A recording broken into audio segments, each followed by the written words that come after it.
In life, you'll see that if you want to make it through the tough times, you don't start preparing during tough times. No, but you have to lay your roots, to grow your roots when times are good. See, I'm sitting here in the yard today, this Israeli Independence Day, whatever that is. We don't really have any independence, but it is good to celebrate the return to the land. So I'm just sitting here, you can hear the birds. Beautiful day, and I'm just watching my mango tree. I do like that tree. That tree has been planted by my grandfather some 40 years ago.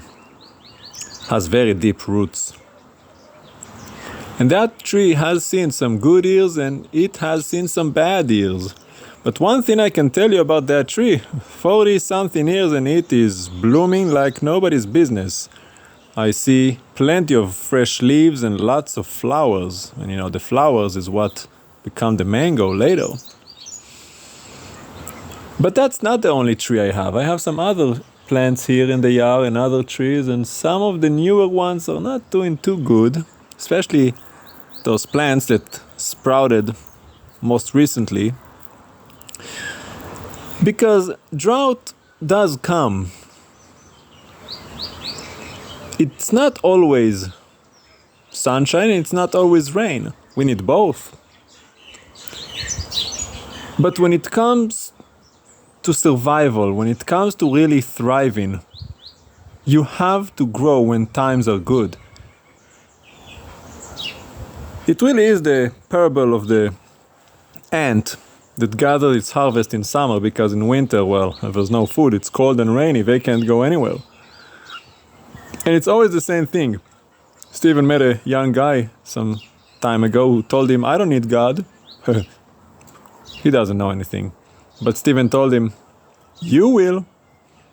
You might not need him now, as far as what you think, but you're gonna need him in the future. Because it's not always sunshine and rainbows. Tough times, droughts, fires, floods. It comes. We just had great fires yesterday in Yerushalayim on Highway 1. And if you're not prepared for it, if you don't have the fire escape, if you haven't cleaned your gutters, if you haven't done all of the preparations, you're not gonna make it.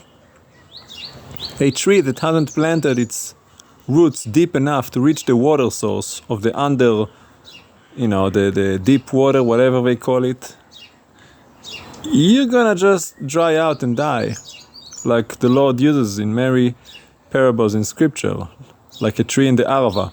Even when the rain comes, it's not relieved. It's already all dried up compared to the tree planted by the rivers of water. When times are good, give your life to the Lord. Don't say you don't need God and go and party. Things are good. I have all this money. I have my looks.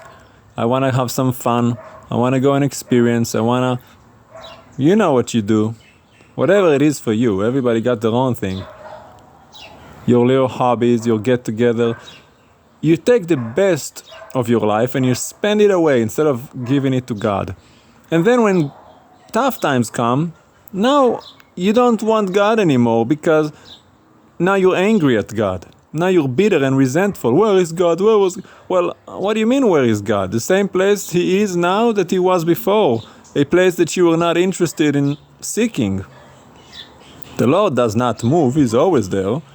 If He seems far away, it's because you've moved away.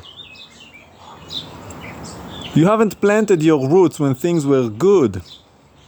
And now, it's not gonna happen. I hate to say this, but it's not that God does not allow it to happen, it's just that you're not gonna be able to understand because your mind is so set up and so being angry with God now. You have no relationship, you do not know Him.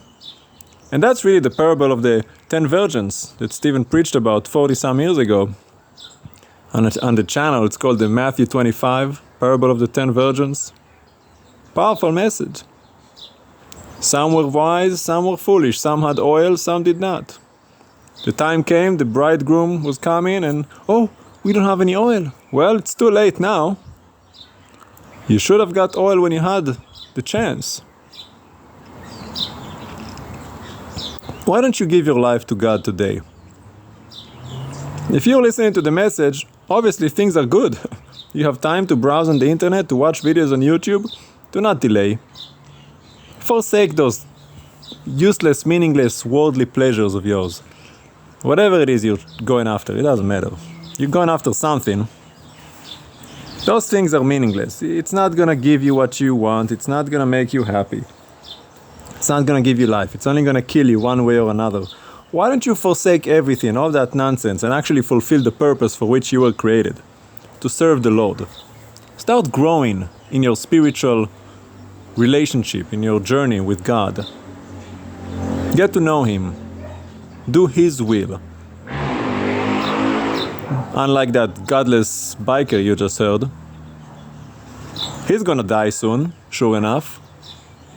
Is he sitting in his yard, praying, singing to God? No, he's too busy being stupid on the road, making noise, interrupting everybody's afternoon. Some choose this, some choose that. It's just the way it is. You just choose what's right. And you will be blessed by it. Don't worry about them. They have their choice and they have made their choice. As for me, in my house, we chose the Lord. What are you choosing?